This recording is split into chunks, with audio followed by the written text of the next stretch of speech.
Hello, welcome to another edition of the Pace Report. I'm Brian, Pace reporting live here at the Iridium Jazz Club here in New York City.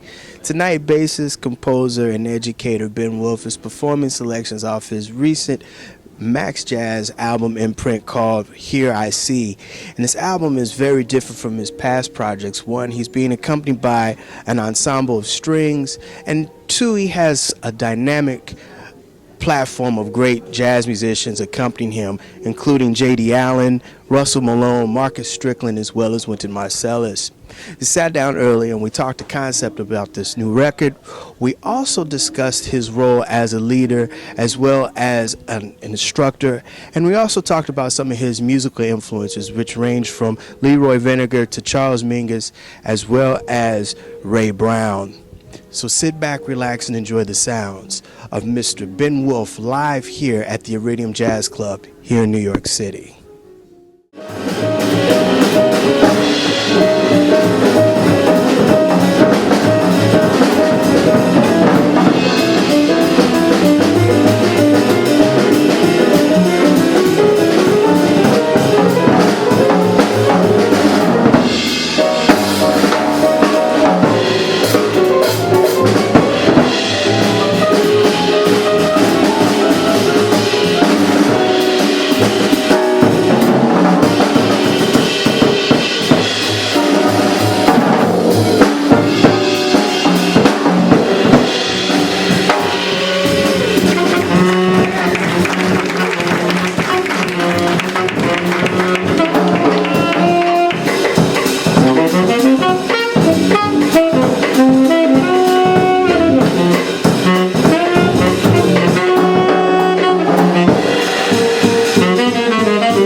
From Here I See, your latest album on MaxJazz Records. This is an amalgamation of a lot of things. There's strings, there's a lot of ballads, and there's also some great chemistry between some friends on here that you have as guests. Oh, definitely. This record to me was it was like family in the studio. We were all very close and played together a lot. Wynton Marsalis I've known for years, and I played in his band in the 90s, but it always feels like family with him, even all these years later. And the record, it's not a jazz record where musicians are demonstrating their skills. It was a record about melodies and trying to play pretty. So that was the criteria. When I wrote the music, it had to feel pretty to me. you know. So we just tried to play some ensemble music that was nice to listen to, instead of check me out. Now, tell me about playing with strings and writing for strings. I know that one, you have to get an ensemble together, and two, you have to practice the music, and then two or three, you have to find the musicians that really can understand what you put out in front of them. Well, as far as the strings, you know, these guys I use are just great string players. I mean, there's a small group of musicians in New York, classical musicians. They want to play chamber music more than anything, and that's these guys I use, and they're just tremendous musicians. They came in, rehearsed one time, and just nailed it, and they loved doing it because it was so different for them to play on a jazz record, because the music around them was you know, a jazz rhythm section and a horn player, and they used to be in a quartet, just them, you know, playing Beethoven or something. So it was so different. And writing for strings is amazing for me. Just to hear it back, it's very rewarding. It's just, it's so pretty, and I love it. I love writing for strings. Tell me about you've got some great musicians on here. You have Russell Malone, who's featured on Angela, which is a ballad, and you have Marcus Strickland, who's on sax. You got J.D. Allen, and you got Donald Edwards on drums, who's playing tonight.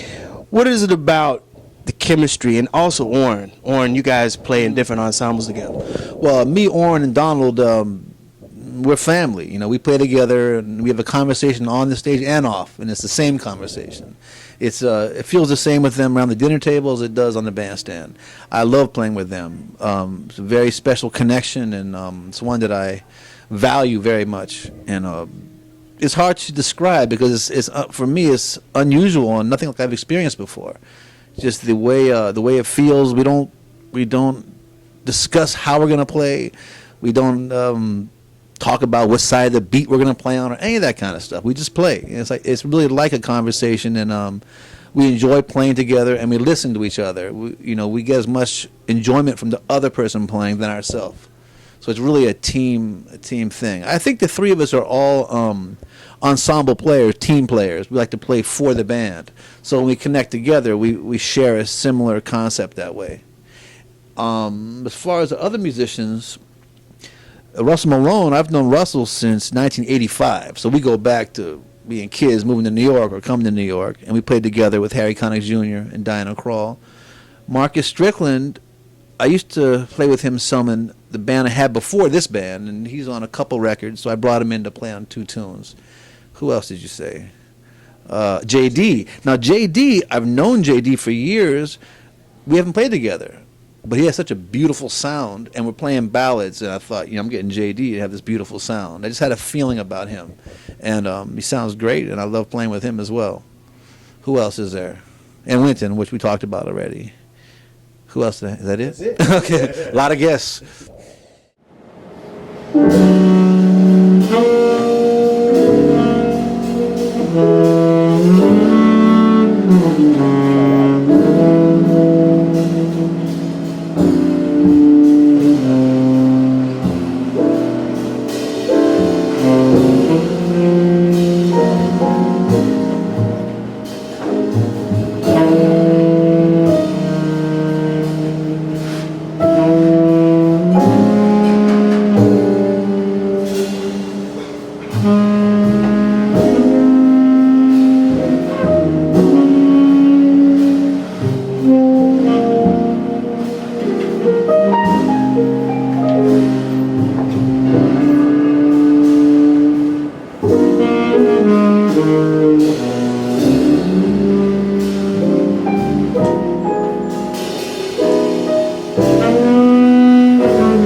You know, you grew up in Portland by way of Baltimore, Maryland.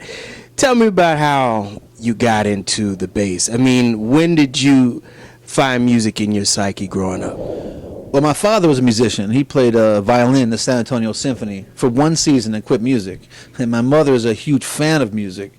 So I grew up in a household with music. And I started playing when I was about 12.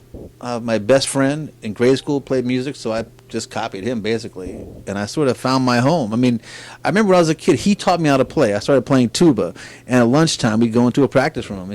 My friend taught me how to play. It was kind of interesting, you know. And when I started playing, you know, I just... it's like I found my home, but I didn't know people played in the band and they were not going to be professional musicians. I thought everyone was going to do it. I didn't even know. To me, the minute I started playing music, that was what I was going to do. You know, I didn't even, I was a musician right away the minute I started playing. But I always loved music and was close to it. And my family supported me playing. It was never, you better find a backup or this is not a good field. I was very supported.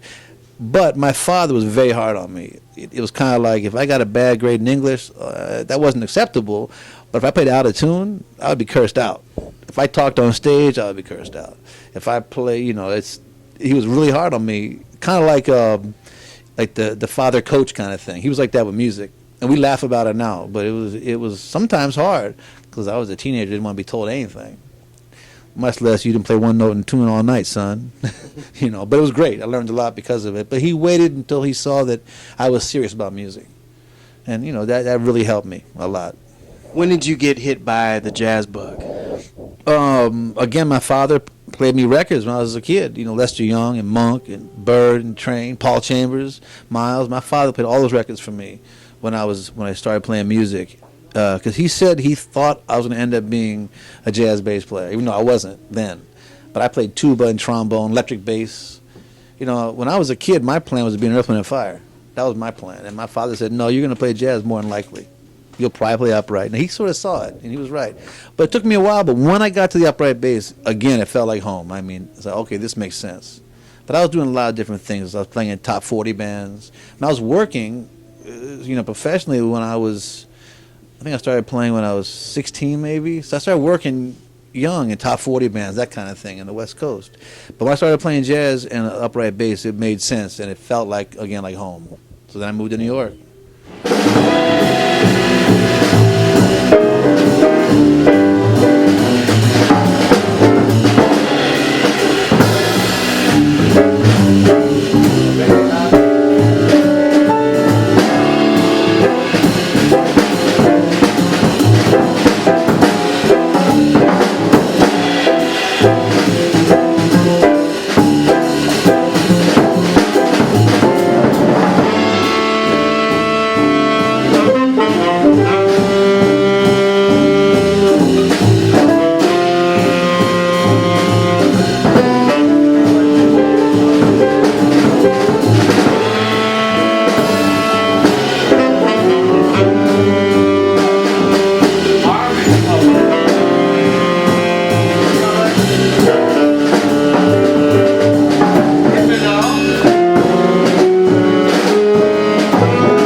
You know, everyone knows about your time with Diane and Harry Connick Jr. I just want to know, when was it when Ben Wolfe had his own identity? Because I know it took a while and you became a in-demand bassist at a point. I mean, I had my own identity always, but I don't think I was looked at that way. I mean, I always wrote music from the beginning. I always wanted to play my own music. I always had ideas about how I thought music should be played. The same ideas I have now. I've always had them, or at least for a long time. But when I was 23, moving to New York, I wanted to work. I wanted to be part of the jazz scene. I wanted to learn to play. I wanted to not have to get a day job. I wanted to be able to find a way to do it and get better. It was always about trying to get better. And of course, at 23 was different than now. I wanted to play with other people. In other words, I wanted to play with people who were, older and the masters of the music. Gigs with so and so. I want to play with this person. I want to play with that person. Where now I just want to play a certain way with people I enjoy playing with. It's not about getting a gig with this legend or that legend or something. Where then I wanted to experience that kind of thing, which I didn't do much of. I was kind of like Peter Washington was always playing with those guys, and I was always playing with my peers at the time. It's kind of was like that, it seemed like. But, I was someone's bass player always. I was saying earlier, for a long time, I was Harry Connick Jr.'s bass player. And when I was doing that gig, that was great. It was great to be Wynton's bass player when I was in the band, but it's been 15 years, 20 years, so now I'm my bass player, I guess. One of the things that you have done is you've actually passed the baton on to the education part too. And what's the thing and what is the stigma about bassists and educators now? Do you think that the next generation of musicians are going to be okay in jazz, or do you think that, we talked about this earlier, a lot of you guys got your experience on the actual bandstand? Yeah, well, there are less gigs now, so cats are teaching. Me and Essie were talking about this. None of us came to New York to teach, and now we're teaching. But I don't consider myself a teacher, but I teach. I'm not. That's. I enjoy doing it, and it's income, and it's nice to pass on information to young musicians. But I'm not. That's not the main thing I do. I like to play, and I like to write. The next generation, jazz will be fine. There's always people who can play and want to play. There always is. And I think they'll continue to be. Who knows? But I don't think it's going to stop or anything like that. There's always been good young bass players coming up and other instruments as well, of course. Always good young cats playing. Hopefully they'll have gigs. We're lucky, man. And when I came up, there were gigs. We were working. But I always say musicians have it so much easier than the other arts. If you're a poet, you can't create a gig at a restaurant. You can't if you're into sculpture. There's no gigs. We have it really easy, musicians. Portland was a stomping ground for you musically, and you were mentored by a legendary bassist, Leroy Vinegar. Well, Leroy moved to Portland after I left, actually, but we became friends when I'd go back and visit. But Leroy and my father were good friends. They had coffee together in the mornings. But he taught me a lot, Leroy. We talk on the phone, and I really can't actually say anything he said to me on this video, but he said a lot, and he was great. He taught me a lot. I love Leroy. He died on my birthday, which was sad, yeah. Tell me about Ray Brown and Charles Mingus and what they mean to you musically and how they pretty much enhance what you do, but what they brought to the music in the game of jazz. I always consider, or I think about Mingus and Ray Brown being like the good twin, the bad twin. Ray being the good twin, because they play kind of the same, like the way they're coming out, Jimmy Blanton and Oscar Pettiford. But I don't think Ray liked Mingus too much. I don't know for sure. But Ray Brown was just, the way he played the bass, the feeling he played with, it was just unbelievable. Just so swinging, and he practiced his ass off constantly. He said that he told me that Milt Jackson, the Bags, never practiced a day in his life, ever. And Ray, he said, I practice nonstop so I can be like him. That's what he tried to do. And Mingus, I love Mingus because he played hard and aggressive and wrote really beautiful melodies, kind of like straight coming out of Strayhorn. Yeah, Mingus wrote those really pretty songs. There's a tune on, what's it called? Self-Portrait in Three Colors. That completely changed how I write music when I heard that. I love that. And Mingus, man, what can you say? I love him. I mean, I know a lot of people don't like him. I'm always surprised when someone doesn't like Mingus. I mean, the first time I heard someone say that, I couldn't even imagine someone not digging Mingus. It kind of surprised me. It caught me off guard. But I love him. And Ray Brown, I love him more than music he played, though. I mean, that's kind of a strange thing to say. But when I go hear his bands play, it was always, I loved him. I loved that it was swinging, but I didn't love the music. I probably shouldn't even say that, but it's the truth. I loved him more than the actual music as a whole that they were playing. That'll do it again for another edition of the Pace Report, reporting live here at the Iridium Jazz Club here in New York City. I'd like to personally thank the incomparable Ben Wolfe for his time, as well as the staff and management here at the Iridium Jazz Club. As always, please visit my website, www.thepacereport.com, for my weekly column, as well as my past segments. Until next time, remember, if it's in the groove, it'll make you move. Till next time, peace.